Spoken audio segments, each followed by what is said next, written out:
All right, just want to say a quick thank you to all of you that have provided information to me to help me make this video. You know who you are, and appreciate it. All right, let's get into it. Okay, hey everyone. Today we are talking flagship boats, okay? But not just the biggest and best for no real valid reason. What I'm talking about specifically here is which of these plate alloy boats can you buy are the best for a range of duties such as overnighting, serious weekend trips, game fishing, offshore work, all that sort of stuff. So with a big focus on the ability to actually overnight and spend a lot of time on the water and go away in these boats and stuff. So I guess the sort of things I'm talking about are boats that have obviously really good weather protection, fully enclosed hard tops, good sleeping arrangements, also things like fridges, cooking facilities, you know, all that sort of stuff, fresh water and things like that. So a few more of those creature comforts. So that's the kind of thing that I'm going to be talking to you about today. So really not just focused on hardcore fishing, but definitely the ability to have a trailer boat, to take it away on, let's say, a Friday after work, put it in the water and basically pull it off the water on a Sunday afternoon and come home, because I think that sounds pretty good to me, and I'm actually going to start doing some trips like that very shortly in the 670, so look out for those. They're definitely coming. All right, I'm going to get straight to it here. The boats that have made my short list for this evaluation are as follows: STABICRAFT Supercab 2400, Extreme Game King 745 and 795, SURTEES 750 Game Fisher, and the BARCRUSHER 730 and 780 hardtop pilot houses. It's got a few notes here if you're wondering where I'm looking. Now, how I'm going to do this, obviously I'm going to do it the way I always do it. I'm going to base my video on logic, facts, reason, etc., not just my opinion. Obviously I will always have an opinion, but I'll try and stick to the facts. And I'm going to get straight into it. So I'm going to do this via process of elimination. I'm going to eliminate boats and we'll see where we end up. Okay, the first boat I'm going to eliminate is basically the STABICRAFT 2400 Supercab. To be honest, I probably shouldn't have actually included it. To my knowledge anyway, I don't believe the STABICRAFT Supercab comes in a fully enclosed hardtop. And if we're talking about full weather protection here, that's exactly what you need. You need a fully enclosed hardtop, like a full, close the doors, weather protected sort of stuff. And the other thing I don't like about the 2400 is it's a very narrow boat as well. So it's a very long boat, and it only actually has a 2.3 meter beam. And of course I've spoken before about the lack of the kind of toes under in the stabies like we have here, because the pontoons stick out a long way into the floor. So if you imagine you've only got a 2.3 meter beam and your pontoons stick out a fair way, there's not much workspace in that boat. It's really, really narrow and long and looks a bit funny, but look, I'm ruling it out because of the lack of the enclosed hardtop. All right, so that's one off the list. Now, you know what, to save you the pain of going through and letting me talk about all these boats, why don't we just jump straight to the winner? You must be thinking there's a clear winner. In your mind, you've probably already made up your mind already about the boats that I've already spoken about, and you're going, you know what, the 795 Extreme Game King is a winner. Declare it the winner, okay? It's a massive boat. It's got a 2.8 meter beam, which is huge. It's got a beautiful layout, fully enclosed hard top, really nice little sort of table setting on the left hand side on the passenger side with a couple of chairs. It is a big boat, big horsepower. That boat will take up to 400 horsepower, which is higher than they advertise. 200 twins will go on there, no worries. But it's an obvious winner, right? Well, to be honest, it's not. That 2.8 meter beam is actually a real pain, and with the towing restrictions, especially in Australia with the 2.5 meter limit, the 2.8 meter boats, obviously you've got to have signage and things like that on your boat and your car and things like that. But it's mainly the aspects of you can't actually tow them after dusk and before dawn. So you basically can't tow them in the dark at all. So what I said earlier about knocking off on a Friday afternoon and driving to the coast or going somewhere, you physically won't be able to do it with that boat on a lot of roads.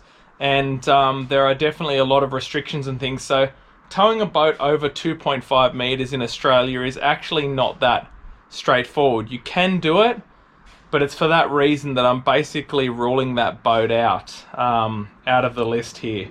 So, yep, sorry 795, you didn't make the cut. Sleek as hell, and I've often heard people saying, you know, I went shopping for plate alloy boats with my wife or partner and they basically rejected every single boat except the Extreme. The Extreme is the only one they would settle for purely based on looks alone. They are a very, very sexy looking boat, there's no doubt about it. 745 Game King, it's got a fully enclosed hard top. It's a great boat, 300 horsepower maximum it will take, great fuel capacity. An interesting thing is it won't actually take 300 horsepower in a twin configuration, only in a single configuration due to the actual weight it will take on the transom. So I've been led to understand that it will take a maximum of 260 horsepower in a twin config, something to be mindful of. But look, I'm going to rule the 745 Game King out because even though it's not advertised on their website, they actually only have a 1.8 meter bunk. And look, a 1.8 meter bunk is just not comfortable enough for serious overnighting.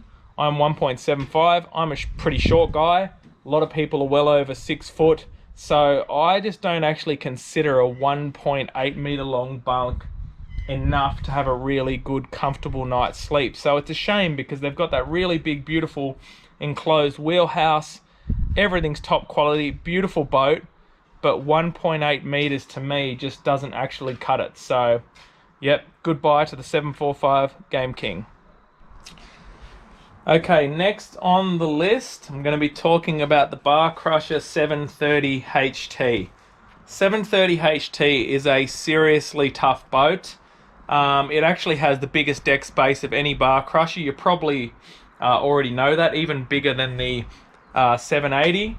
So fully enclosed pilot house. It's big horsepower boat. I think 300 is the maximum on that, and it will actually take 300 in a twin configuration as far as I actually understand. Beautiful looking boat. I love the proportions of the 730. The 730 to me looks kind of like a bigger 670 HT or HTP. It looks like a 670 on steroids basically. The proportions and everything just look right. It's a very, very sweet boat. Love the 730s. The reason I'm ruling the 730 out, very similar to the 745 Game King, it also has, as I understand, a 1.8 meter bunk. It has an enormous deck area, but just a 1.8 meter bunk, and it's not quite enough. And especially if, have you see people they actually get a roller door type thing here and they close this off. I don't recommend that that's actually a good option for overnighting. You want that to be open, and you actually want the rear of your hardtop closed off, which is, I think, is a much better option. So 1.8 meter bunk is just not quite enough to me, so we're going to have to say goodbye for these purposes to the 730 HTP BARCRUSHER. Alright, so I've ruled out a lot of boats here, and I'm just going to take a breather here to just say the boats that I'm ruling out are all absolutely brilliant boats in their own right. So I don't want you to think that they're not. I'm just saying I'm comparing a lot of boats here, and I'm purely talking about weekend trips, family trips, overnighting trips, mixed with a bunch of fishing and stuff like that. So please be patient. I've probably ruled out some boats that you own or love, and I'm certainly not meaning to offend anybody. So obviously that leaves us with only two.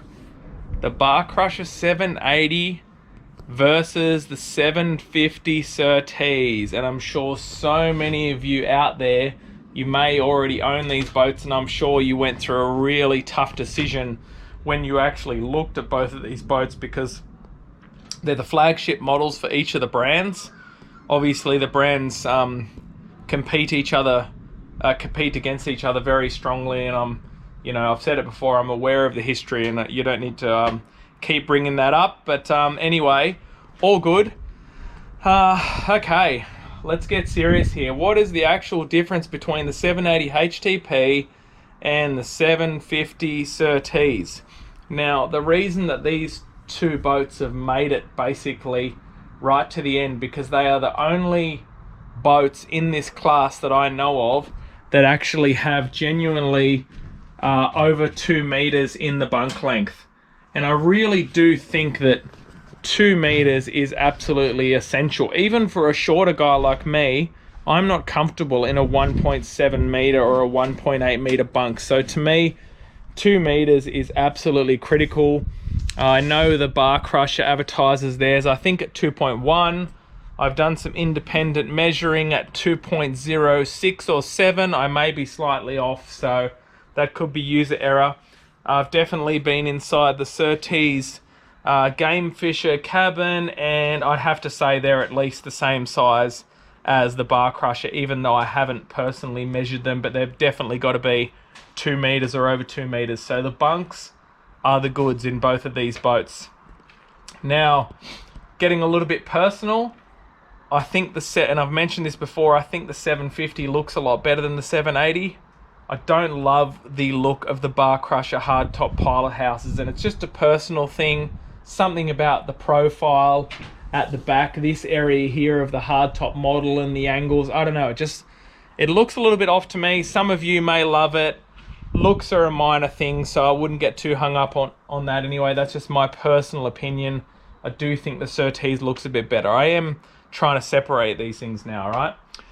So the 750 has a much bigger deck area than the 780. So the 780 definitely has a smaller fishing deck area than the 750 SURTEES, no doubt about that.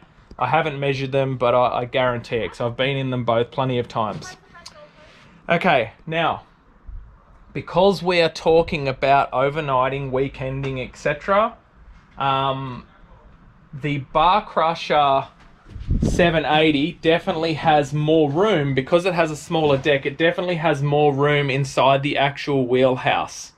And because of that, instead of having sort of a twin seat setup kind of like this one, your kind of standard chairs, the BARCRUSHER actually has, a fold down table and 2 seats either side. And I've got to say, as far as weekending and creature comforts go, having a table to prepare food on and sit down and, I don't know, play cards and whatever, it actually makes a huge difference. It's something very, very minor, but it makes a huge difference, because if I was in an enclosed hardtop right now, let's pretend I had a wall along the back here and I was spending the night in this boat and it was raining, I would feel pretty damn awkward if I had to kind of sit up in this chair all night if I wanted a seat, or sit down in the cabin. I'd much prefer the table configuration of the BARCRUSHER, to be perfectly honest, for a genuine weekender type boat. Obviously, the SURTEES has got a 6mm hull, the BARCRUSHER's got a 5mm hull. I always talk about this, and I have a lot of people hitting me up about this, and they think I'm absolutely crazy. I personally still don't feel there's a huge difference at all between a 5 and a 6mm hull. Okay, and I know people get very hung up about it, but let's not go there in this video. Look, so they're very, very close. I think the SURTEES looks a little bit better. I think the BARCRUSHER's got a better layout and configuration for weekending. Oh, hang on a minute. Just getting a phone call here. I'm just on a phone call here from one of my subscribers. Hey, how's it going? Oh, okay. Good to know. Thank you very much. I'll let him know. Thanks, bye.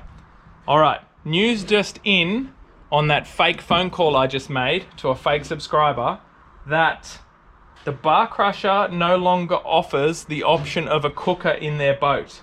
Now, I haven't verified that, but out the back of the hardtop pilot house, they definitely used to have a single burner gas cooker just about here. And from what I understand, they no longer offer that as an option, and the Surtees does offer that as an option still. So, you know what? I really hate to be in a position where I can't tell you guys which one of these boats is better for your circumstances. I do think when it comes to really being a genuine weekending, overnighting boat, etc.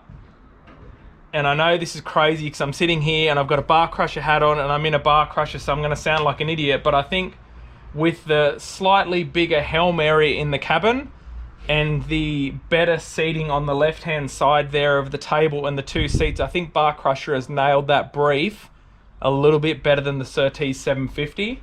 And I think the Surtees 750 is slightly more aimed towards a really hardcore fishing boat type scene. But you know what? That you could go either way, to be honest. They're both absolutely brilliant boats, and you know, I'd love to actually, I think I'm gonna have to throw this one open to a vote. I'm gonna have to throw it open to the comments. I'm gonna throw it open to you guys. Please let me know if you think I've completely missed the point with this analysis. And I know it's been very quick and rough and straight to the point and no emotion involved, but you know, I'm keen to hear what you guys actually think. Are these the two best weekend overnighting boats of all that I have spoken about? And which one is your favorite? So, you know, let's see what you think. Let's see if I got it wrong. Maybe I did. Maybe I've missed the point entirely. But to me, they are the two clear winners of that group. And look, and in the future, I think I'll do another video and I'll talk about hardcore fishing boats and things like that and the things you need to look for. But definitely, they're the best sort of weekend, overnight, family, mixture type boats that I believe money can buy right now in the plate alloy market. Anyway, let's see what you guys think, and we'll chat soon.